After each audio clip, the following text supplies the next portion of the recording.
Pour le tout dernier numéro de la semaine de votre émission C'est Politique, mesdames et messieurs, c'est toujours un réel plaisir de savoir que vous êtes nombreux pour suivre cette émission. Commençons par cette actualité. Au cours d'une cérémonie solennelle organisée hier jeudi à la Cité de l'Union africaine, le chef de l'État Félix-Antoine Tshisekedi Tshilombo a présidé la cérémonie des signatures de l'accord relatif à l'établissement à Kinshasa du bureau pays de l'Agence de développement de l'Union africaine. Nouveau partenariat pour le développement de l'Afrique. Et donc la signature de cet important accord par le ministre du Commerce extérieur, Julien Paluku, pour le compte du gouvernement congolais et la secrétaire exécutive de l'ODA NEPAD, Dr Nardos Bekele Thomas, a eu lieu en présence de la première ministre Judith Suminwa, de quelques membres du gouvernement ainsi que de représentants d'institutions financières internationales. Ces bureaux servira d'interface et de passerelles techniques entre la RDC et l'Union africaine pour l'identification, l'intégration et le financement de grands projets nationaux en corrélation avec l'agenda 2063 de l'Union africaine, a fait savoir les ministres. Bienvenue. En plateau, trois invités, mesdames et messieurs, nous allons nous appesantir sur le pourparler entre Congolais, c'est-à-dire le dialogue national voulu par l'opposition. Et donc, vous avez suivi comment est-ce que l'opposition a pu, l'opposition armée, voilà, l'opposition armée a pu justement présenter ces conditions avant, bien évidemment, de prendre part à ces dialogues. Johnny, vous avez la parole. Donc, l'opposition qui demande une médiation neutre. L'opposition armée qui demande à ce que ces dialogues soient délocalisés de la RDC. Ils ont proposé l'Angola et d'autres pays, bien évidemment, ici en Afrique. Et puis, ils ont fait appel à la décrispation politique. C'est-à-dire, il faut libérer les prisonniers politiques, les prisonniers d'opinion, avant d'aller à ces dialogues. Telles sont les conditions de l'opposition armée, comme vous les appelez. Est-ce que vous êtes partant sur ce que l'opposition a pu présenter? Tenez le micro comme condition. Bonjour et bienvenue. Merci Chris. Merci pour nous avoir invités sur votre plateau. Je suis un peu inquiet de ces malveillants. Le malveillant. Donc les ennemis de ces pays, entre autres, sauvons le Congo, chapeauté par l'oncle propre de Kanambe, Hippolyte, alias Joseph Kabila. Ce n'est pas moi qui l'a dit, c'est Mbembe. Donc ne me demandez pas moi que non, est-ce que vous avez des preuves que Kabila c'est un Rwandais? Non, ne venez pas me demander moi. Demandez à Jean-Pierre Mbemba. Voilà, allez demander à Jean-Pierre Mbemba, vous demandez à Bitakwira, vous demandez à Julien Palou, ils sont vivants. Allez leur demander. Bitakwira a travaillé avec Kabila.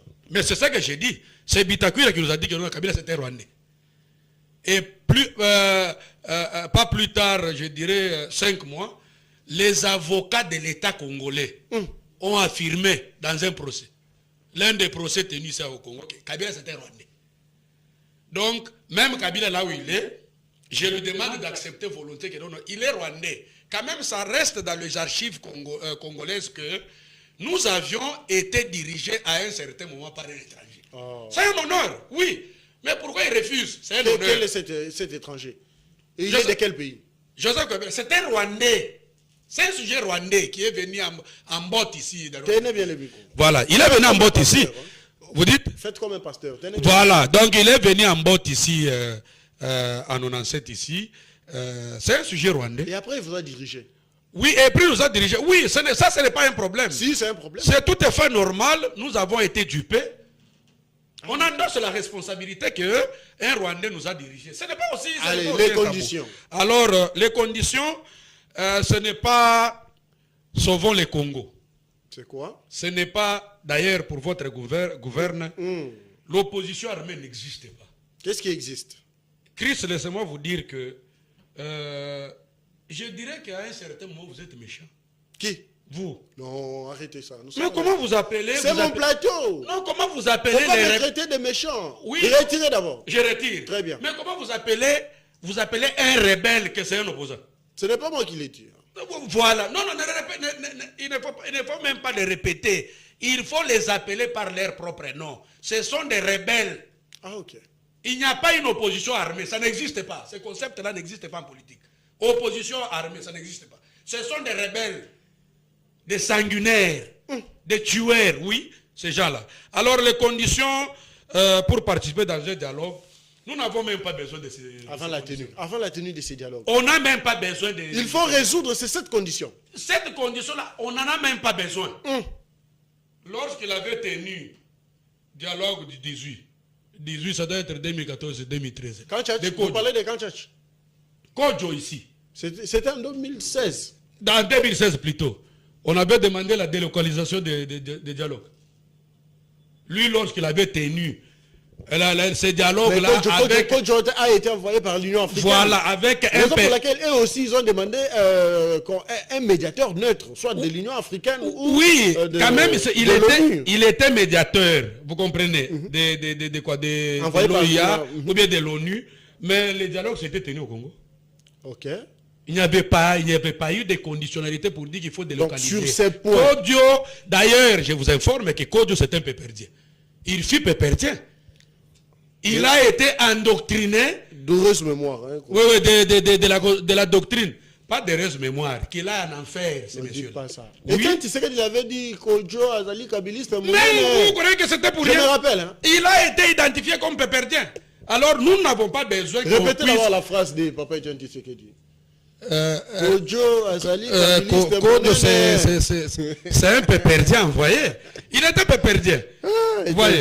Donc, la conditionnalité ou les conditions fixées par les sauvons, si c'est sauvons le Congo, ou ce n'est même pas sauvons le Congo, c'est sauver les Rwandais. C'est ça le sens. Déjà, sur le point de la médiation, vous êtes d'accord avec eux qu'il faille trouver un médiateur, soit de l'Union africaine ou de l'ONU. Sur ces points-là, vous êtes d'accord avec eux? Non, nous ne sommes pas d'accord sur ces points-là. Et Chris, est-ce que pour décider sur notre sort, notre vie, il faut qu'on cherche un médiateur? Au Congo, il y a des gens très intelligents. Il y a des sages. Quand est-ce que les autres vont solliciter notre expertise en termes de sagesse? Tshisekedi a été sollicité pour résoudre le conflit. Oui, effectivement, il a été sollicité. Est-ce que ça demande forcément la sollicitation d'un autre médiateur? Non. D'un étranger? D'un étranger, non. Nous-mêmes, vous appelez dialogue congolo-congolais. Mais pourquoi vous cherchez des intermédiaires? Non. Pourquoi pas on peut chercher par exemple le vieux loup ou bien le sage de ces pays? Mbosso par exemple. Non, il est tendancieux, Mbosso. Non, Mbosso il est de l'Union africaine. Oui, je vous concède, il est tendancieux. Il est de la majorité, pardon. Mais on peut chercher. Sacrée. Pourquoi pas chercher un pasteur neutre, par exemple, néo-apostolique? Là, c'est encore les débats. Non, oui, ce sont des neutres, non? C'est encore les débats. Néo-apostolique ne fait pas la politique.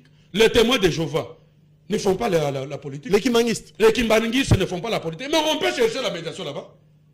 Parce que si on dit Mbosso comme vieux loup, vous allez dire que non, il est tendancieux. Mais cherchons ceux qui ne font pas la politique. On peut chercher même dans l'église catholique. Non. Je vous avais dit que l'église catholique, c'est l'extension du M23. Donc l'église catholique est exclue définitivement. C'est l'extension du M23. Ce sont eux qui sont en train de donner la force au M23 et à Kagame. Vous n'avez pas de preuves?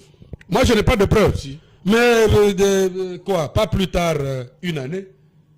Mais qui? Monseigneur, si c'est Monseigneur, si c'est cardinal, bon, je ne sais pas vos histoires là. Si c'est un bongo là. Il était au Rwanda. Un peu du respect. Hein.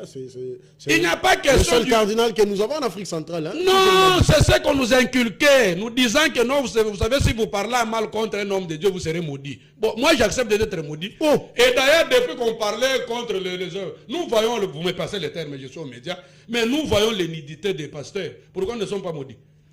Ça, c'était une peur qu'on nous a inculquée. Ambongo, c'était méchant. Le respect, oui, j'ai appris que je dois avoir du respect envers les supérieurs. Mais lorsqu'ils tombent dans l'abus, j'ai le droit. Je vous ai dit récemment que Ambongo n'est pas plus spécial qu'un Congolais. C'est un Congolais. D'ailleurs, à un certain moment, je commence à m'imaginer que finalement, le gouvernement congolais a peur des prélats catholiques. Un homme comme Chole, là, un homme comme Mbongo, là, et l'autre là, c'est Mouteba. Pourquoi ils ne sont pas interpellés par la justice? Pourquoi? C'est comme si nous avons peur de ces gens-là. Ils n'ont pas de main sale. Hein? Celui qu'on peut arrêter facilement, c'est seulement Moutamba. Et les autres là. Mais ceux qui sont en train de soutenir noir sur blanc. Et nous avons peur même des opposants. Les opposants qu'on peut écraser dans un clin d'œil. Récemment, je vous ai envoyé, moi personnellement, je vous ai envoyé l'audio qui est publié par leurs journalistes propres. Que c'est Pierrot Loire, c'est Loire.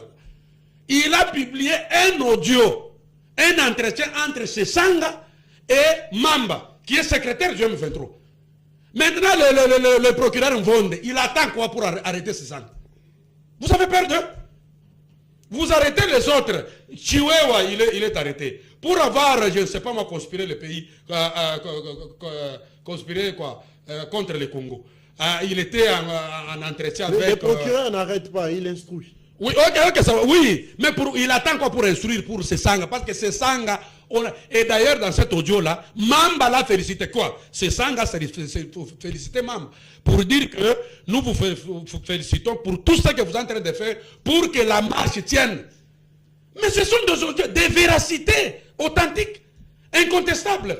Maintenant, le procureur attend quoi pour interpeller Sesanga? Intelligence artificielle. Non.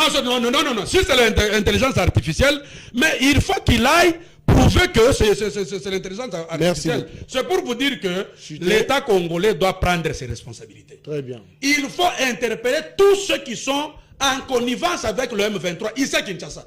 Il faut les arrêter. Pourquoi nous attaquons? J'ai précisé, c'est Sanga, c'est Pierrot Loire qui a publié. C'est un journaliste quand même connu.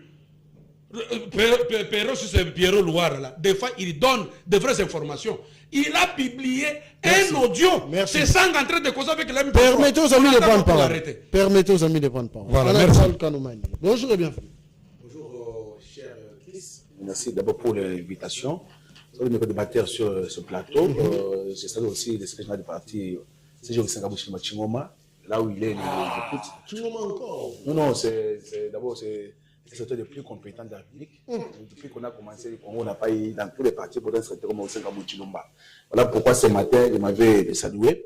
Mais sans plus tarder, vous avez dit sur ce plateau que Lévi Sampamba est responsable au niveau de la Tchango. Le samedi passé, en tout cas, Tchango, Zaya Koyinda, les lingalophones disent. Il était parti pour lancer des activités à ce qui concerne l'avenue Ndjoko, l'avenue Mokali. Parce qu'il avait mené. Mokali. Oui, Mokali. Il avait. Ça dérange beaucoup, Mokali. C'est le député provincial, semaine du matin au soir, pour que Tchango puisse développer. C'est pour Kimansek, parce qu'il est élu de la commune de Kimansek. Voilà pourquoi je demande à ceux-là qui pensent que Lévi est incompétent, c'est mauvais député provincial. Mais au niveau de l'APK, on ne les sent pas. Hein. À l'APK, mais est-ce que depuis qu'on a commencé Chassa, on a eu présent de l'APK comme Lévi Sampamba? C'est lui qui a mené la proximité. La paix au niveau de l'APK. C'est vrai, même mes amis sur le plateau, ça très bien. Il ne faut pas demander l'air. Il risque de vous contredire. Écoutez, vous avez suivi les années passées. Il y avait notre chef de passer de beaucoup de diplômes là. Il avait suivi beaucoup de conflits entre l'Assemblée provinciale et le provincial. Mais depuis qu'il est arrivé, il avait dit, je suis venu un président de proximité. Je suis venu pour mettre la paix dans l'Assemblée provinciale. Il a trouvé les assemblées parlementaires qui n'étaient pas bien payés.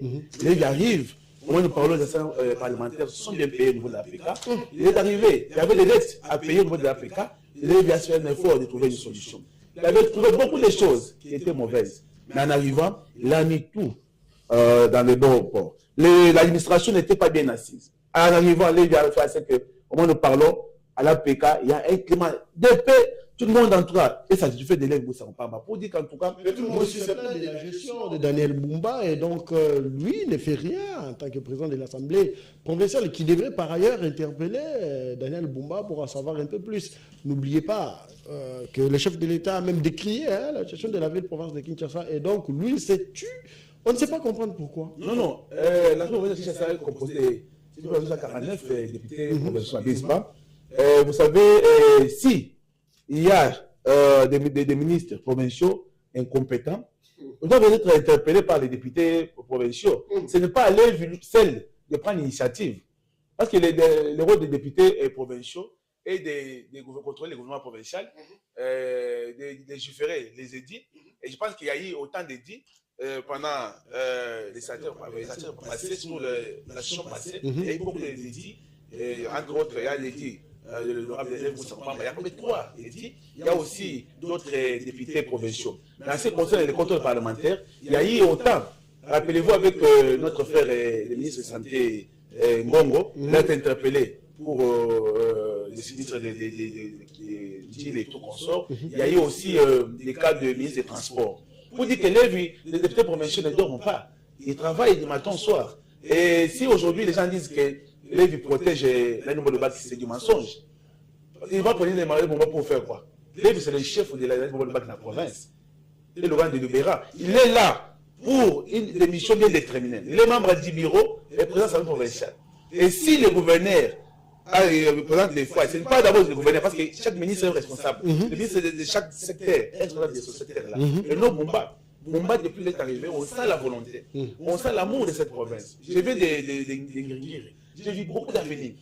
J'ai vu Lemba, Kimbansek, partout en tout cas, je sens que Bomba travaille. À Mungafula, vous êtes dans la commune de Mungafula. On fait une route jusqu'au niveau des rocades. Donc, en tout cas, ça pour les routes. En tout cas, même les nombreux Congolais qui nous suivent sont d'accord avec moi que Bomba travaille. Il y a aussi la main du gouvernement central. Oui, mais Bomba, vous savez, depuis qu'il est arrivé, on sent qu'il a la volonté là, de rendre cette ville plus propre. Très bien. On va fermer cette parenthèse de la ville. Hein. C'est ça, moi. Vous dites en tout cas, entre les et Bomba, en tout cas, il n'y a pas de conflit. Le climat est bon. En tout cas, il y a un bon climat. Pour ceux-là qui pensent qu'il va amener l'argent pour corrompre les députés, pour faire stabiliser la province, en tout cas, ça ne nous concerne pas. Nous, Très bien. Bomba et Lévi, soit là jusqu'à la fin du mandat. Oh! Oui, soit là. Allez, on va prendre les conditions de nos amis de l'autre côté. Lui, il a souhaité qu'on les appelle les rebelles. Et donc, ils ont mis à la place publique leurs conditions avant la tenue de ces dialogues, entre autres, exiger la neutralité du médiateur et puis libérer les prisonniers politiques, les prisonniers d'opinion avant d'aller à ces pourparlers entre Congolais, ce qui est normal. Hein. Ouais. Bon, vous savez, au Congo aussi, les gens tués au Congo, en tout cas, tout le monde ne savait pas ici au Congo. Tout le monde. Oui, en tout cas, les gens ne tuent pas. Vous savez, dans notre pays, des gens comme des Kabyles là, des Somo, les Congo, est-ce qu'ils ont des conditions à donner aux Congolais? Est-ce que les chefs d'État là dit que Kabila sera au dialogue? Il est indigne pour la République, c'est un monsieur dangereux pour ce pays. Hein? Kabila est impropre à la consommation. On ne peut jamais penser que Kabila là, un jour, quitte là où il se trouve, vient au Congo. Qui l'a chassé au Congo? Fati a mis c'était le 29 janvier 2019, lorsqu'il a demandé à tous les opposants de venir ensemble co-gérer ce pays. Kabila avec son FCC, il avait décidé de venir avec nous rallier au niveau de FCC Cash. Nous avions travaillé ensemble avec eux. Est-ce qu'il avait la volonté que ce pays puisse avancer? Il a mis des pots de bananes par-ci par-là, des coques en jambes, pour que ce pays n'avance pas. Pour que puisse voir que c'est lui qui était un bon président et non ce qu'il dit. Et il n'avait jamais eu un dossier ouvert à sa charge quand il était ici. Mais il a demandé de quitter le Congo pour s'appeler un exilé politique. C'est parce qu'il s'est senti quelque part là qu'il était coupable, il était un peu suspect pour ses proches disent que vous l'avez condamné justement. Hein? Non, vous savez, ces proches-là, d'abord quels proches? Parce que tous les proches de Kabila pensaient qu'après leur départ, le Congo serait peut-être des déserts, il n'y aura pas personne, le pays sera ingouvernable. Rappelez-vous, une fois, les autres ont dit que Chadar avait dit que ce pays serait un jour ingouvernable. Et effectivement, quelques jours après, Kabila a décidé de prendre des armes. Il vous a dit une fois que le FCM23, c'est une aspiration du peuple congolais. Donc le peuple a demandé à Kabila et à Nanga de créer la FCM23. Vous dites que ces gens-là n'ont pas d'abord la qualité là de demander au président de la République de donner les conditions. Parce que jusqu'alors, il y a des discussions. L'État a dit au prélat catholique les gens là, mon frère, je sais très bien qu'ils sont des gens aussi indignes pour la République, ces gens-là, inconcevables aussi pour la République. Mais quand les gens là disent, écoutez, bientôt là, on vient de sortir chez l'État, il nous a dit, il nous a assuré qu'il y aura dialogue. Et je vais donner les conditions. Parce qu'il n'y a pas de conditions, il n'y a pas d'avoir une date connue pour la tenue du dialogue. Mais elle se frottent les mains, maintenant, on se peut écouter, bientôt là, pour elle rêve les postes ministériels. Les gens là de près là pensent que quand on organise le dialogue au Congo, si eux sont médiateurs, ils sont soit partis, ils sont médiateurs, il y a des billets de banque qui circulent. Rappelez-vous avec le dialogue de Saint-Sylvestre. Ça, c'est pas de Saint-Sylvestre à l'époque de la Saint-Sylvestre. Il y a eu des billets de banque parce qu'on ne peut pas organiser dans les cadres là sans qu'on donne quelque chose pour leurs propres intérêts. Qu'est-ce que les Congolais ont gagné? Il y a eu plus de 20 dialogues dans ces pays. Qu'est-ce que les Congolais ont gagné? Depuis 1960. Oui, pour que les Kabila puissent donner des conditions. Avec qu'il puisse au pouvoir, et il n'y a que la nation compatible au pouvoir, il n'y aura pas de dialogue, en tout cas des façades, dialogue, des gens qui s'imaginent, soit à la maison en train de penser qu'ils vont donner les conditions. C'est le président Fati qui va donner les conditions. Au m'a porté, il va dire oui, je suis d'accord maintenant. Il prend l'ordonnance. L'ordonnance en question, il va émettre des conditions. Celui qui sera hors ces conditions, il ne sera pas participant. Parce que nous voulons aussi que vous se renouvelez la classe politique. Ces gens-là sont des gens de mauvaise foi. Chaque année, rappelez-vous en 1998 jusqu'en 2006, ces Sanga, les MLC, ont décidé de prendre les armes contre le Congo. Pourquoi? Pour qu'un jour, ils pensaient qu'ils seront appelés pour venir au dialogue. Effectivement, ils se sont retrouvés au niveau de San City. Et il y a eu des partages de gâteaux. Que les hommes de Congo, les Aïwa à l'époque, ils avaient gagné quoi? On a dit on met fin à la guerre. Effectivement, est-ce on s'est mis d'accord pour mettre fin à la guerre? Aujourd'hui, nous parlons. Après 2006, on a écouté des Kodeko, des Bakatakatanga, il y a eu des mouvements. Est-ce qu'on avait mis fin à quelle insécurité à les autres pays? Pour dire que tout ce que nous allons, d'abord, c'est la mauvaise habitude de voir un Congolais instrumentalisé par un pays étranger qui est le Rwanda, prendre des armes contre ses propres Congolais, ses frères et sœurs, pour tuer, violer. Et après, vous allez dire, écoutez, comme on est en exil, on doit organiser un dialogue. Quand vous allez rentrer, on va organiser un dialogue inclusif, parce que déjà être inclusif. On se met ici, mon frère Christ, on parle, après, il y aura des résolutions qui vont sortir. Certains Congolais aussi, mal intentionnés, mauvaise foi, ils vont aussi se rébeller contre les résolutions. Pour dire que nous ne nous sommes pas retrouvés dans ce dialogue-là. Nous aussi, on va prendre des armes contre le Congo. Il y aura comme des dialogues. Si on venait dialogue, on va venir 23e dialogue. Parce qu'il y aura même 25e ou 30e dialogue. Mais encore bon, ces gens-là, moi, je les ai demandé une fois sur une émission, ils doivent patienter. Patienter que les mandats sur les 4 terminent. À la fin de 2028, là, ils vont me penser que il y a maintenant, les jours d'État, et au-delà des mandats, qu'est-ce qu'on peut faire? Là, ils vont évaluer respecter la Constitution. Non, écoutez. Après le mandat, Tshisekedi est appelé à organiser les élections et puis partir, laisser la place à une autre personne. Non, écoutez. Ça veut dire que les jours d'État, c'est le texte de la République. Nous savons sur le plan constitutionnel. Qu'on se mette d'abord d'accord. On dit oui. Je vous rappelez, cher frère, que voici le premier mandat, 2019 jusqu'en 2023, c'est M. a souffert. Avec ce même Rebelle Kabila. Dans un pays où un ancien président de la République touche aux armes, c'est plus grave. Un ancien président de la CENI qui pense que les armes, c'est le bien bon moyen pour lui de revenir au pouvoir. C'est plus grave. Quand on va organiser les élections, après l'élection, il y aura encore des mêmes problèmes. Parce que, Martin Paul vous dire aussi à côté que moi, je suis frustré parce qu'on avait revu mon pouvoir en 2019, selon Martin Fayulu. Et il pense qu'il y a une crise de légitimité dans notre pays. En 2023, après l'élection, quand tout le monde vous a dit, écoutez, il y a une crise de légitimité, moi je suis deuxième, mais j'allais être première. Et il fallait être office d'office, mais pour gagner comme président de la République. Il faut aussi se dire, non, je suis le président élu jusqu'à ce jour. Après 2028, quand on va avoir une élection, il y aura des frustrations. On va parler encore il faut un dialogue. Non, mon cher fils. Pour un moment, les Congolais sont fatigués. Donc vous êtes contre les dialogues? Oui, moi personnellement, en tout cas, même si mes frères sont d'accord pour les dialogues, moi je pense que ce n'est pas le dialogue qui va mettre fin au conflit. Même si mon chef de l'État a dit oui. Mais l'opposition dit que nous mettre autour d'une table, parler, ça va résoudre quand même. Ça sera une voie de sortie de la crise dans l'est de la RDC. Pourquoi vous ne faites pas confiance à ces Je livres? peux parler de manière vulgaire. Mon ami a dit, je ne peux pas parler de opposition armée, opposition... Nous pensons très bien que ces gens-là, les opposants, non armés là, les opposants comme les Cameroun et tout, on sort. Qu'est-ce qu'ils attendent pour faire une déclaration politique officielle? Dire que nous, les opposants, nous tenons sans faire ce qu'il dit, pour mettre dehors l'ennemi. Et tout cela se met d'accord. Ils se retrouvent, je ne sais pas si la phase de l'ange, ils décident de ils vont peut-être pécher. Donc, ils vont se opposants, mais pour l'intérêt général de la nation, ils ont décidé de suivre ce que dit. Libérer d'abord les prisonniers politiques. Non, voilà pour là où c'est débat qui blesse là-bas. Il y a des amis, je viens de quitter la prison. J'étais là, mon frère, Fall de Maman, c'est là en passant. Ah, Fall, on les salue. J'étais là ce matin, j'ai vu un méchant petit qui vient vers moi pour avoir volé un petit téléphone sur Pascal. Il se retrouve en prison. Pire, en prison. Qui va parler pour ce méchant petit-là? Qui va payer la cause de ce petit? Vous êtes avocat? Oui, mais voilà, je dis non, c'est là que nous devons mettre les moyens. La prison, ce n'est pas aussi gratuite. Maintenant, c'est celui-là qui a tué, qui a violé, Kabila, tout à ses jours. Les sangs coulent à notre pays.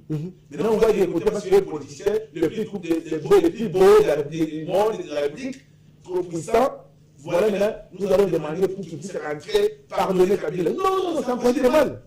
Parce qu'après ça aussi, nous, on a fait ici, on était au séjour, d'aller prendre les armes, d'aller tuer, de violer, pour qu'un jour seront appelés au dialogue. C'est qu'on ne peut pas encourager. Il y a les prisonniers politiques, il y a les prisonniers d'opinion. D'opinion, écoutez, vous savez, tout le monde là, si vous avez, c'est tout, M. Kabila, Nanga, Isaac, et tout le consort.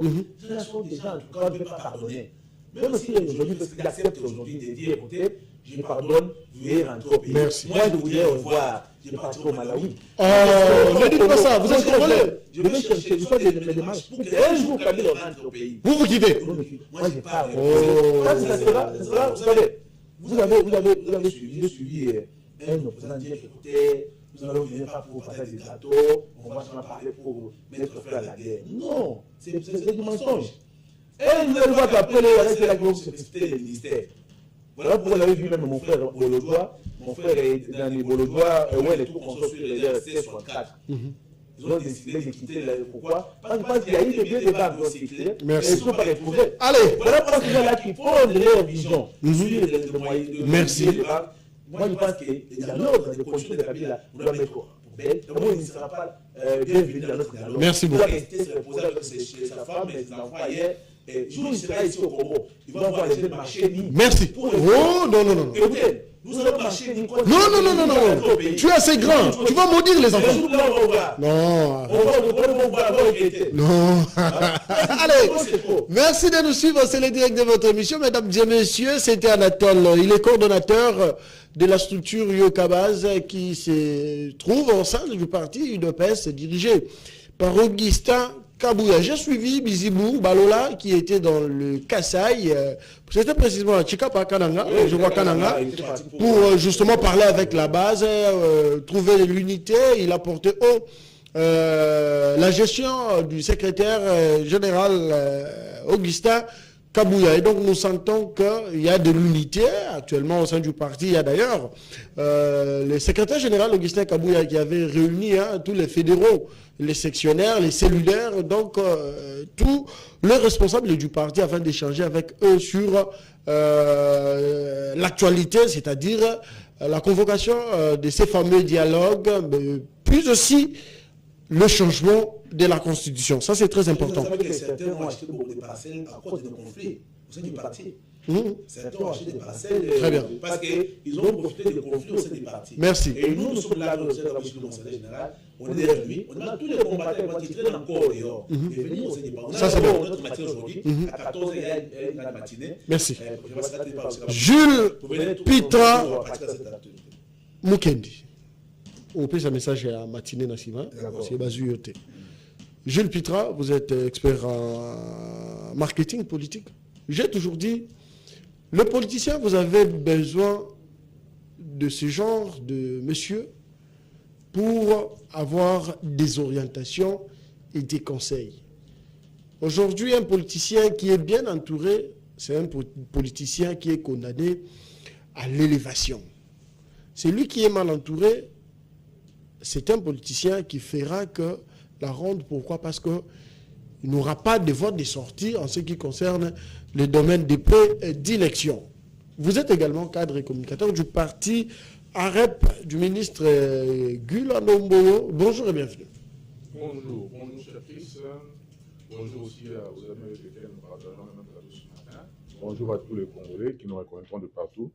Merci en tout cas pour l'invitation nous renouvelée, cher Chris. Ah oui, vous avez la question qui a été posée d'ailleurs aux amis ici en plateau. Les conditions de Sauvons le Congo, pourquoi et en quoi ça dérange? Parce qu'ils ont évoqué la décrispation politique. Ça, c'est les termes qui étaient même appropriés à l'UDPS, je me rappelle à l'époque, lors des assises de la 5 ans. L'UDPS ne girait que sur la décrispation politique. La libération des prisonniers politiques et les prisonniers d'opinion. Et aujourd'hui, l'opposition revient également sur cet état des choses, ce qui est normal, il faut libérer certains. Et puis de l'autre côté, chercher et trouver la neutralité dans la médiation de ces fameux dialogues. En quoi ça dérange? Merci beaucoup, cher Chris. C'est une très bonne question, une question épineuse qui fait couler beaucoup d'encre de salive actuellement. Mais bon, quand il faut voir la chose depuis son départ, c'est que moi je me pose aussi la question, j'ai le droit de me poser la question à haute voix, que devient la SENCO quand les amis sont en train de rechercher une médiation venue d'ailleurs? Je me pose cette question. Il me semble que beaucoup de gens ne s'en rendent pas compte. La SENCO devient quoi autour de ce pourparler? Parce que les amis de Sauvons le Congo sont en train d'exiger un médiateur qui viendra d'ailleurs. Donc, à toutes ces questions, quand il faut voir aussi, quand ils cherchent à trouver une réponse sur les questions de la décrispation politique, nous savons qu'aujourd'hui, il y a une justice qui est beaucoup plus active dans notre pays et qui a fait le choix de ne pas gérer la question des individus dans le groupe, mais plutôt au cas par cas. Les gens sont prisonniers, les gens ont des problèmes avec la justice, c'est d'une manière individuelle. Donc, demander comme ça, comme par coup de baguette magique, ou qu'on vous donne une grâce plurielle, une grâce de plusieurs personnes à la fois, ça, je crois qu'avec la justice congolaise aujourd'hui, ça ne sera pas possible.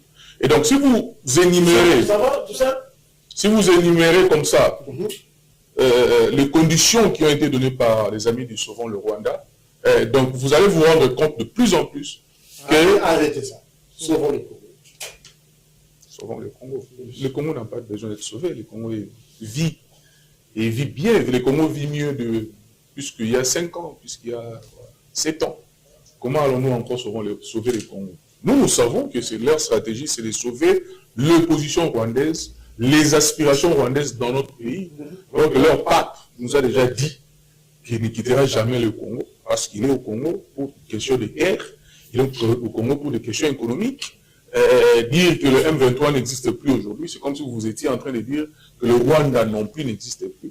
Le pape nous a tout dit. Alors, quand ces prêtres, ces acolytes viennent parler, tout ce qu'ils sont en train de faire, les arguments qu'ils sont en train de monter, nous savons le voir au-delà de leurs intentions, et donc nous ne sommes pas prêts à leur accorder ce qu'ils demandent. Et d'ailleurs, si vous allez au-delà de tout ça, cher Chris, vous allez vous rendre compte que toutes les conditions données par Sauvons le Congo, ce sont les conditions qui vont seulement pousser à ce que ces dialogues-là n'existent pas, qu'il n'y ait jamais dialogue, parce que eux, ils savent... Qui ont sollicité quand même ces dialogues, il ne faut pas dire qu'ils n'en ont plus besoin. Mais vous sollicitez le dialogue, moi je vous l'accorde, vous me posez des conditions. À quoi on veut jouer alors? Libre opinion. À quoi on veut jouer? C'est-à-dire que moi, je me tenais sur une position ferme. Je ne voulais pas fléchir. Vous avez gesticulé, vous avez fait tous les mouvements possibles. Et j'ai dit un jour, un matin, j'ai dit, je vous accorde ce dialogue. Vous me ramenez des conditions. Alors que vous n'avez rien fait sur le parcours de ce que j'ai fait. D'ailleurs, vous êtes parmi les gens qui ont combattu le pays. Et vous avez été aveuglés parce que les espèces sonnantes et autres vous ont poussé à combattre votre pays. Vous avez combattu votre pays longtemps. Et aujourd'hui, on vous ouvre la porte, vous dites, non, nous posons des conditions. Qui est prêt à fléchir devant ces conditions? Est-ce que c'est Félix Tshisekedi?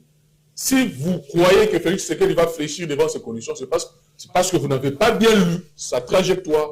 La trajectoire de Félix Tshisekedi. Il a compris que Kagame avait beaucoup de velléités a été beaucoup infiltré dans le pays. Il fallait chercher un médiateur plus fort. Aujourd'hui, Kagame commence à se plaindre de ce qu'il a été piégé par ces accords de Washington. Pourquoi il se plaint? Il se plaint parce qu'il s'est rendu compte que la manière dont les choses sont en train d'avancer, de plus en plus, il va être mis en difficulté. Nous avons de communiquer comme quoi le 15 août est une date butoir pour que quitte. Nous avons même vu qu'au niveau du M23, on commence à demander à tous les lieutenants, tous les caporaux d'amener tous les effets militaires. Parce qu'ils se rendent compte que de plus en plus, ils sont obligés de réfléchir. Parce que les Américains, ils sont en train de parler. Mais n'oubliez pas, time is money est un adage populaire chez eux. Parce qu'ils savent que le Congo leur a offert une opportunité de faire les affaires. Or, les affaires n'ont pas besoin de bruit de bottes. On sait que l'argent n'a pas besoin de bruit de bottes. On l'a toujours dit. Ils sont prêts à les chasser maintenant. Ils sont partis sur le plan diplomatique.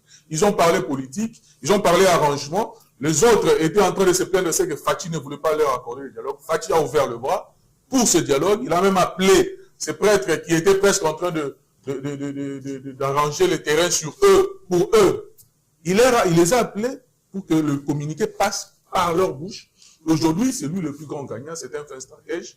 Plus personne ne peut dire que lui n'a pas fait sa part. Il a fait sa part, mais nous nous rendons compte qu'aujourd'hui, après avoir fait sa part, les autres sont en train de chercher des situations parce qu'ils savent qu'ils ne peuvent plus jamais se mettre sur la même table que le gouvernement congolais sans leur appui qui est Kagame. Parce que l'appui a été déjà démystifié, l'appui a été démasqué, dépouillé même. Aujourd'hui, ils sont en difficulté. Ils commencent même à faire des discours du genre comme s'ils voulaient parler d'un héritage, ils voulaient parler d'un lendemain qui n'est plus assuré. Et donc tout ça, c'est un travail de fond qu'a fait les chefs de l'État, ainsi qu'avec son gouvernement. L'agenda qui est présenté par Sauvons le Congo, c'est un agenda conçu par les Rwandais. Tout à fait. Ils ne peuvent rien faire. Ils ne peuvent rien faire, cher ami. Quand vous avez été préparé dans une casserole avec les haricots, quoi que vous fassiez, vous sentez les haricots. Et donc, on comprend que tout ce qui se fait au niveau du M23, des Sauvons le Congo et autres, ce sont des revendications qui sont préparées depuis Kigali. Et nous, on le sait. Et tout ce qu'ils demandent là, c'est pour qu'il n'y ait jamais de dialogue. C'est ce que je suis en train de dire. Plus d'exigences à Fachi. Fachi n'a pas fléchi. Si sur le plan militaire, vous l'aviez vaincu, là, vous pourriez venir avec de conditionnalités beaucoup plus exorbitantes. Mais aujourd'hui, sur le terrain, déjà, vous n'arrivez pas à vaincre. Sur le terrain, les situations sont autres, mais vous ne pouvez pas venir imposer votre façon de faire à celui qui est censé diriger. Parce que quand on demande le compte pour le Congo aujourd'hui, même au ciel, c'est Fachi qui répond. Vous n'êtes pas là. Donc, c'est à lui de répondre. C'est lui qui a toute le manette du pays. C'est lui qui sait où il faut amener les choses. Donc, moi, je crois qu'il fallait user d'un peu d'humilité au moment où lui, il est devenu accessible pour essayer d'attraper sa main et pouvoir se tirer d'affaire. Mais quand vous venez encore avec beaucoup plus de conditionnalité, je crois que c'est l'embourber ou bien je vais dire cristalliser sa position et ça ne va pas permettre que les choses avancent de la bonne manière. Donc pour moi, je crois que les conditions de Sauvons le Rwanda, ce sont des conditions qui poussent le président de la République à ne plus jamais avancer, à maintenir sa position et désormais à être le vainqueur de tous. Parce que nul ne pourra jamais dire un jour qu'il n'avait pas accédé à la demande du dialogue. Il y avait accédé. Le Congo va plus leur dire qu'il va falloir stopper la route à la loi référendaire qui balise justement les chemins pour la révision constitutionnelle. C'est parmi les conditions également. Ça encore, c'est un faux problème. Sauvons le Congo est conduit par qui? Par Joseph Kabila, qui en son temps a fait de la constitution ce qu'il voulait, parce qu'il était aux affaires. Quoi que l'on ait dit dans l'opposition. Il parlait de sa constitution. C'est ma constitution. Justement. Il en a fait ce qu'il voulait. Il en a fait ce qu'il voulait. Nul ne l'a barré la route parce qu'il était aux affaires. J'ai dit ici que c'est celui qui gère qui est responsable. Donc ce n'est pas à vous de crier comme des cabris sous le bois, en train de faire du bruit, dialogue, alors qu'on ne sait pas voir c'est qui parle là-bas. Donc moi je crois qu'aujourd'hui, ils doivent comprendre qu'ils ne sont pas à la gestion de choses. Et ce n'est pas à eux de conduire la chose. Je crois que la direction revient à celui qui a les volants. Et celui qui a les volants aujourd'hui, c'est Félix Tshisekedi, qui les a dépouillés eux, qui a dépouillé leurs maîtres, qui les a tous mis à nu, et le plan est connu, nous sommes en train, c'est une question de temps, plus le temps avance, plus le bal de chauve révèle qui était vraiment chauve et qui s'était fait coiffer. Donc on le comprend. C'était la première question qui a fait la ronde de cette table. Je vais poser la deuxième question pour chuter dans cette émission. Comme ça, vous tous, vous allez répondre à cette même question. Jules, vous gardez toujours la parole. C'est votre deuxième intervention dans cette émission. Alors, dialoguer, oui, mais pour quelle finalité?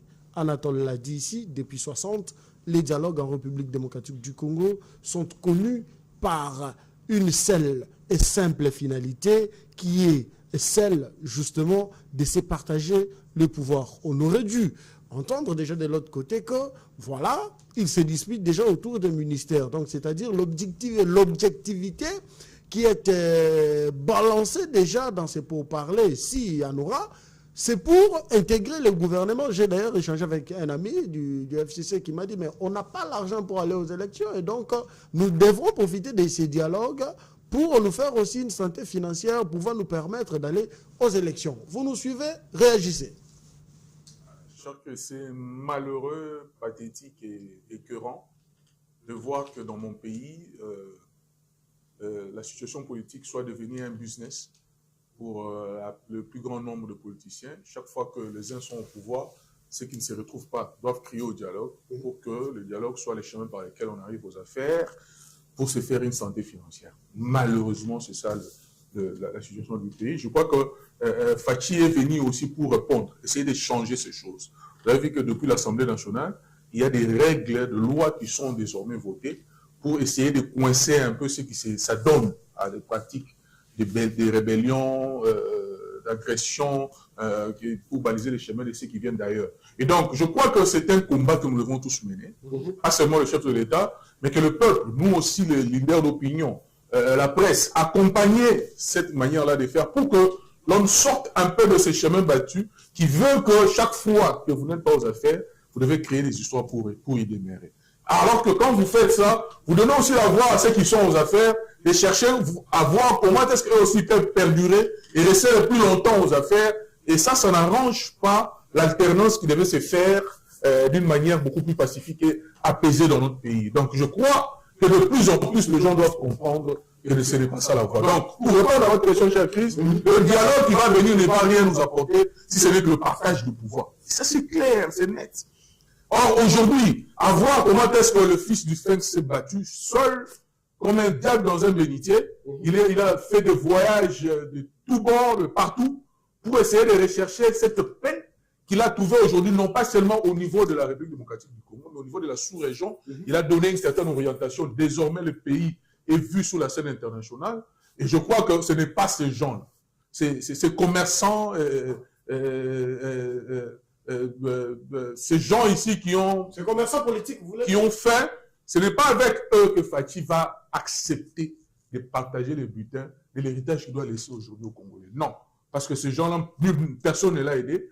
Mon ami était même en train de dire ici que c'était des gens qui, devant l'agression, pouvaient se liguer avec le chef de l'État pour dire que nous combattons cette agression, même si nous restons rebelles, nous restons opposants sur le terrain, mais nous voulons combattre cette agression. Mais ils ne l'ont jamais fait. Ce sont des gens qui ont des calculs politiciens, ce sont des gens qui essayent de se greffer sur le dossier du Rwanda et autres pour essayer de faire passer le message du Rwandais. Donc, moi, je crois que ce sont des gens à qui Fachi ne doit pas accorder une seule chance de pouvoir se retrouver dans les affaires. Je crois qu'il ferait mieux comme Kabila père, je veux dire, de laisser passer, que sa tête tombe, mais qu'il n'accorde jamais, je crois, de l'espace à ces rebelles, à ces gens qui sont mercantiles dans leur tête, qui se recherchent des positionnements, qui sont en train d'étouffer. Je crois que s'ils serrent encore un peu plus, plusieurs vont lâcher, plusieurs vont céder. Donc, il n'est plus temps aujourd'hui d'accorder ces dialogues qui sont comme ces invitations à la carte blanche. Oui, ce ne sont pas des cartes blanches qu'on offre à celui qui veut faire la guerre. Mon ami était en train de le dire. Nous alors, ou alors les Congolais qui ne se retrouveront pas dans ces dialogues, qui ne se retrouveront pas dans ces festins, eux aussi demain vont se dire, allons aussi faire notre rébellion, parce qu'après, c'est le chemin par lequel on amène tout le monde au pouvoir. Et donc ça, je crois que c'est... Ça doit s'arrêter. Ça doit s'arrêter, cher ami. C'est un gâchis pour le pays. Le pays n'avance pas parce qu'il y a des velléités, parce qu'il y a des appétits gloutons qu'il faut satisfaire, et ça, c'est pas Merci une bonne beaucoup. chose. Donc, on a les Luciles. Prenez-moi. Je constate que la plupart de nos amis, parce qu'ils sont congolais, qui sont partis de l'autre côté des rebelles, ils n'ont plus bonne mine. Hein. Je le constate. J'ai vu quelques vidéos, quelques photos, notamment sur la toile. Jean-Jacques Mamba n'a plus bonne mine. Notre frère Henri Magie n'a plus bonne mine. L'aventurier des SAF n'a plus bonne mine. Et je ne sais pas comprendre. Bazoliate kuna. Bazoliate. Bakondi. Bazana santé, mon gars, maigrichon, je ne sais pas comprendre. Qu'est-ce qui vous arrive, les amis? Basala Raliko, Panando Kité. Vous avez la parole. Oui, Chris. Pour quelle finalité? C'est pour parler? Oui, la finalité, il n'y a même pas la finalité. Si. C'est comme mon ami vient de le dire, la finalité, c'est le partage des postes. Ils ne veulent pas le dire aux médias. Parce que si vous prenez la substance d'un dialogue, la substance vitale, vous comprenez, c'est trouver le juste milieu. On met de côté nos différends et puis nous trouvons le juste milieu. Or, le juste milieu, c'est la concession. C'est-à-dire, d'une part, le président de la République va concéder, d'autre part, eux aussi vont concéder. C'est-à-dire, la finalité, c'est quoi? Ce n'est pas parce qu'on va dialoguer ici. Ce n'est pas parce qu'on va chercher un médiateur neutre, vous comprenez, que Kagame va renoncer à ses velléités expansionnistes. Ce n'est pas ça. Ce n'est pas parce que nous allons tenir le dialogue pendant 2 semaines que Kagame va applaudir pour qu'il retire ses prochains, vous comprenez, à l'est de la République. Je ne pense pas. Vous comprenez. Or, terminer la guerre, c'est être dans l'unité. L'unité ne veut pas dire forcément le dialogue. Non. C'est comme mon frère vient aussi de le dire. Pourquoi ils ne peuvent pas tenir un discours agressif? Vis-à-vis de qui? S'adressant à Paul Kagame. Que vous devez retirer vos gens sur le sol congolais. Vous voyez qui dire cela? Voilà. Ils ne disent pas. Pourquoi? Vous voyez qui les dire? Qui peut porter ces messages? Parmi eux. Oui. Personne, parce que tous sont incarnés ou bien estimés. Ils sont remplis de l'esprit de Kagame. Faites-vous une idée de quelqu'un? Il n'y a personne, je ne vois pas, à part le président de la République. D'ailleurs, le président de la République avait pris une température pendant les élections de 2023. Le président de la République avait dit aux Congolais, je vais vous prouver que ces gens ici sont en train de jouer pour Kagame, pour le Rwanda. Il a dit que s'ils sont forts, d'ailleurs c'était un sondage, pour voir réellement est-ce que ces gens ils sont patriotes. Le président de la République a dit, s'ils sont forts et qu'ils sont patriotes, qu'ils disent tout simplement que c'est Kagame qui agresse le Congo. Fayoulou l'a dit. Qui? Fayoulou. Non, Fayoulou ne l'a jamais dit. Fayoulou parle de l'agression. Si. Le problème ici, ce n'est pas parler de l'agression. Mais dire que toi, Kagame, c'est là où il y a un problème. Tu les dis, on te tue. Kagame va le tuer. Dire aujourd'hui que non, c'est pas Kagame qui nous agresse. Kagame va te tuer. Donc Kabila ne peut pas le dire. Jusqu'à ce qu'il va mourir. Est-ce qu'il a déjà dit? Parce que M23 2020, CNDP 2009, M23 2012-2013. Kabila l'a déjà dit. Kabila parlait des pantins ou bien du double de Kagame. Mais Kabila n'a jamais cité Kagame comme ça, que c'est toi qui nous agresse. Nanga aussi ne peut pas le dire. Il ne peut pas le dire, mais Nanga, c'est comme mon Ankashi. De Paul Kagame. Kaboun ne peut pas le dire. Non, Kaboun ne peut pas le dire parce que Kaboun, je suis aux médias. J'ai dit je suis aux médias. Kaboun est en train de me regarder. Et il connaît ce qu'il m'avait parlé le 17 juillet 2023. Qu'est-ce qu'il vous avait dit? Kaboun m'a dit que non, si Félix ne meurt pas au mois de septembre, il va fuir au mois de décembre. Non. Je le défie, je suis aux médias. Vous n'avez pas de preuves. Je vais vous donner même des photos. Vous n'avez pas de preuves. J'ai dit, je cite les gens avec qui on était dans son salon. Citez. Son salon d'honneur. Citez. Kalam Temple, je le cite, Kalam Temple. J'ai des photos. Je peux même vous envoyer. J'ai dit le 17 juillet 2023. Kabound m'a dit que non, si Félix, je vous informe, c'est moi qui devrais prendre la Ligue des chefs. Moi. Dans son salon. Il a dit, j'ai dit c'est Kabound qui me parle, le président Kabound, qui me dit que si Félix ne meurt pas au mois de septembre, il va fuir au mois de décembre. C'est Kabound. Je l'ai dit. Nous sommes en 2023 et aujourd'hui en 2026. Oui, oui. C'est ce qu'il est toujours là. C'est-à-dire qu'il a été déjà inféodé par le Rwanda. Vous comprenez? Donc, Chris, le dialogue... C'est Sanga, peut le dire. C'est Sanga. C'est Sanga, c'est un rebelle en veste. Ce Sanga ne quittera jamais la rébellion. Parce que lui, c'est un rebelle. Il fut. Non, jusqu'aujourd'hui, il est rebelle voilé. Il ne peut pas quitter la rébellion. Ne pensez même pas. Matata ne peut pas le dire. Oui, Matata Mpogno peut le dire, mais Matata Mpogno, en dépit de tout, c'est un homme intelligent. Nous devons le reconnaître quand même, c'est un homme intelligent, mais il est déjà inféodé. Vous comprenez? Katumbi ne peut pas aussi dire que c'est Kagame qui nous agresse. Non, Katumbi va le dire comment? Parce que Katumbi d'abord il est étranger, c'est un étranger. Ah.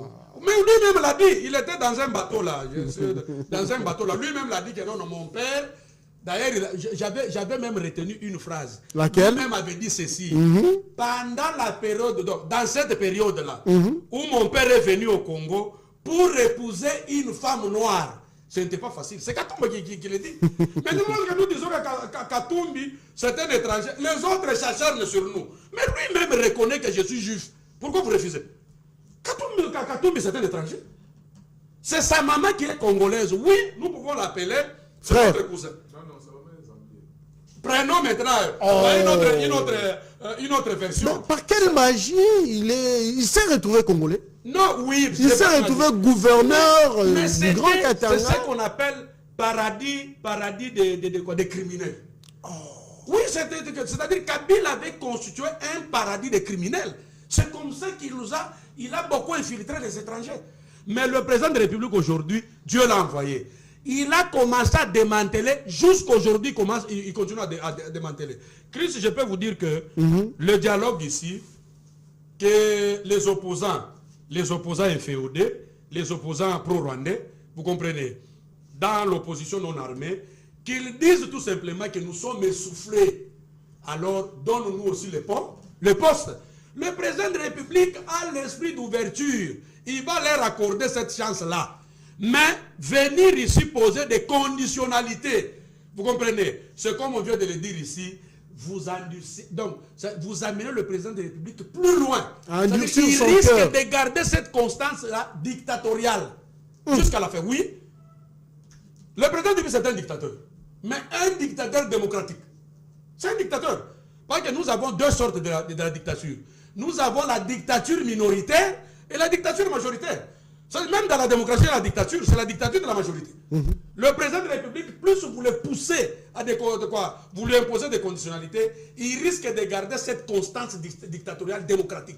C'est-à-dire, nous ne pouvons pas aujourd'hui nous mettre autour d'une table avec les criminels. Et les opposants sont en train de parler ici. Oh non, il faut libérer les prisonniers politiques. On ne fait pas allusion à n'importe quel prisonnier politique. Vous pensez que lorsqu'il parle des prisonniers politiques, on parle de Moutamba? Vous êtes sûr? On parle de Mwanga Tchouchou. Parce que c'est leur parrain, leur patron. Mwanga Tchouchou, c'est le patron même de Kabila. Et oui, il faut le savoir comme ça. Mwanga Tchouchou, c'est le patron de Kabila. Lorsque Mwanga Tchouchou touchait des millions de dollars, Kabila était en botte dans une forêt quelque part. C'est son patron. Et lorsqu'on parle de libération de l'espace politique, on fait allusion à Mwanga Tchouchou. Vous allez chuter. Vous comprenez? C'est pour vous dire que qu'on laisse le président de la République s'occuper de la vie du peuple congolais. Nous sommes appelés aussi à aller plus loin comme les autres pays. Merci. Nous sommes appelés aussi à vivre dans l'unité et dans la paix. Merci. Alors ne cherchez pas à l'embrouiller pour qu'il puisse se détourner contre les objectifs auxquels c'était assigné de rendre ces pays-ci Allemagne d'Afrique. Voilà. Donc moi je chute par là, mais je salue le président, mon président. Vous avez un président? Mon président de l'IDPS, mais dans une structure informelle appelée la force défensive.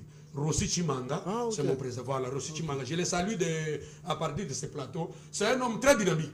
Moi, je l'aime parce que c'est quelqu'un qui est resté constant dans la vision de Spence délimitée. Et la force défensive aujourd'hui, c'est une pépinière intellectuelle de tous les jeunes Congolais. Donc, je les salue de loin et puis je salue le secrétaire général Daniel pour vraiment sa vivacité, sa capacité managériale au sein de la force défensive. Merci. Merci beaucoup. Nzambe batelaka ngai tango nyonso. Que le Seigneur me protège. Hein? Que le Seigneur me protège. Je demande sa protection. Vous avez la parole. Oh, ne dites pas ça. Ne dites pas ça. La finalité. Donc c'est pour se faire une santé financière parce que les élections approchent où c'est justement sauver en réalité la République démocratique du Congo menacée par Kagame. Mon cher frère, vous savez, l'État facile. D'abord, moi j'ai dit, c'est lui l'initiateur, c'est lui qui aime les Congolais. Parce que vous vous rappelez qu'en 2019, une fois au pouvoir, il avait appelé tous les opposants, les Congolais, de venir travailler ensemble avec lui. 2023, on fait des martyrs. L'État a réitéré même des demandes. Vous venez ensemble, qu'on travaille. C'est ça la réalité, tu parlais opposants, opposants élus, tout qu'on sort. Vous venez au travail. Encore tous les Congolais, certains Congolais mauvais efforts refusaient. La consultation de 2023, 2021, après FCCH, Fachi a dit venez, les opposants, on ensemble, on gère ce pays. Et c'est lui qui aime beaucoup de dialogue, qui aime les Congolais, qui aime coaliser avec les autres, qui est un président artiste. Mais les autres, les opposants en question, vous vous rappelez de mon frère, le président Manani, Adolphe Moussif. Si l'État appelle les gens, il était opposant, non? Il disait opposant et tout comme ça. On le voyait obligé, non? Il est calme, il est vieux, maintenant tout a changé, la santé et tout comme ça. C'est ça la finalité du dialogue? Oui! Donc prendre les opposants et puis... Les opposants qui sont au pouvoir. Ils continuent de convoiter. Pourquoi aujourd'hui, parce que 2028, c'est bientôt là, ils ont vu que peut-être il n'y aura pas d'élection, compte tenu de la guerre à les autres pays, qu'est-ce qu'on peut faire en tant qu'opposant? C'est juste des boucs émissaires, comme on a dit, écouter le dialogue pour que nous puissions aussi gérer ensemble, et comme mon frère a dit, trouver les moyens pour aller financer nos campagnes électorales et tout qu'on sort. C'est ça la finalité. Maintenant, nous, le peuple congolais, les petits peuples, on parle de petits peuples, les gens là vont faire quoi? Qui sont en train d'être stigmatisés par ces gens-là, allons-y dans la rue, demander Fachi doit démissionner, la loi sur le référendaire doit être suspendue. Les gens là, maintenant, ils vont gagner quoi? Quand ils seront aux affaires, c'est leurs femmes, leurs enfants qui seront en Allemagne. Et nous allons rester toujours ici. Quand ils seront aux affaires, nous ici qui sommes au plateau, seront oubliés. C'est eux qui vont gagner. Et aussi, nous savons que la nation, c'est une grande machine. On n'a pas, jusqu'à là, on n'est pas fatigué. Le gouvernement travaille tous les jours ici. Fachi, il vient d'inaugurer l'hôpital à Kalmakasese, il était à Lumumbashi, il a inauguré le palais de la justice, il était partout. Donc, il y a eu plus de 1230 écoles construites sous Fachi. À Kinshasa, je suis allé hier pour visiter Andjili, où j'ai vu des écoles, 10 écoles construites. Pour que les élèves, vous étiez gratuitement là-bas. Mais tout ça, c'est que le pays fonctionne normalement. Mais qu'est-ce qu'ils cherchent, ces gens cherchent? Parce que Bando quittait. Mais comment est-ce que nous sommes en train de, le pays est en train d'évoluer? Nous avançons. Mais parce que Nanga a décidé avec Kagame de tuer nos frères et sœurs, au moment où nous voulons dire que non, pour éviter des choses de l'argent, on va causer sur les dialogues. Non! Nous avons le temps aujourd'hui, au moment où nous parlons, de se réunir pour l'intérêt de la nation et dire que nous sommes contre, on fait bloc Fachi et les opposants contre Nanga et Kabila et le Rwanda. Ça va faire quoi? Ils vont perdre quoi? Pour dire que cher Christ est bon, il y a l'autre qui vous faites allusion. Fachi, c'est un malin. Lui, mon frère appelé dictateur. Sur le plan, il est un peu démocrate. Mais moi, je dis que Fachi, c'est un monsieur qui sait comment cajoler ses opposants. Ils vont les cajoler jusqu'à endormir.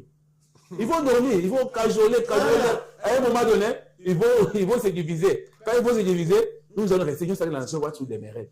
Pour finir d'abord le message de notre matinée politique d'aujourd'hui, si je sais que mon secrétaire général appelé tous les combattants et combattantes, et sur la presse, même vous aussi, avec 14h, nous nous retrouvons au niveau de notre parti. Oh oui, pour une matinée politique, parce que lui, il vous appelle comme ça, il y aura des bonnes qui vont sortir à sa bouche.